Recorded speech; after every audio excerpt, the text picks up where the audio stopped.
এক্সামের খাতা দেখে মাথা তো পুরা নষ্ট হয়ে গিয়েছে, তাই ভাবলাম চা খেয়ে মাথাটা ঠান্ডা করি। সো শনিবারে আমাদের ক্লাস ছিল, তো ক্লাস থাকে আমাদের শনিবারে, তো ক্লাস শেষ করে ভাবলাম যে একটু চা খাওয়া যাক, আড্ডা দেওয়া যাক।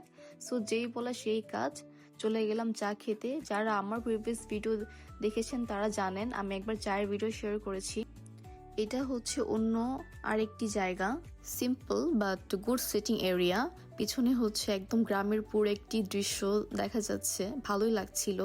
আমরা একটি রিলস ভিডিও মেক করি, সেটাও খুব সুন শেয়ার করব।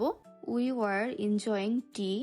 সো এক্সামের খাতা দেখিয়েছিল, মাথাটা পুরো নষ্ট হয়ে গিয়েছে, তাই ভাবলাম চা খেয়ে মাথাটা ঠান্ডা করি। এরপর সবাই গল্প করে আড্ডা দিয়ে দেন বাসায় চলে যাচ্ছিলাম। সো আজকের এই মিনি ব্লগটা এই পর্যন্তই। কার কার মিনি ব্লগ দেখতে ভালো লাগে অবশ্যই আমাকে কমেন্ট করে জানাবেন, এবং কারা কারা মিনি ব্লগ বা লং ভিডিও কে কোনটা বেশি লাইক করেন সেটা কিন্তু আমাকে অবশ্যই কমেন্ট করে জানাবেন। আর যারা নন ফলোয়ার্স আছেন তারা কিন্তু অবশ্যই ফলো দিয়ে পাশে থাকবেন পরবর্তী ভিডিও দেখার জন্য।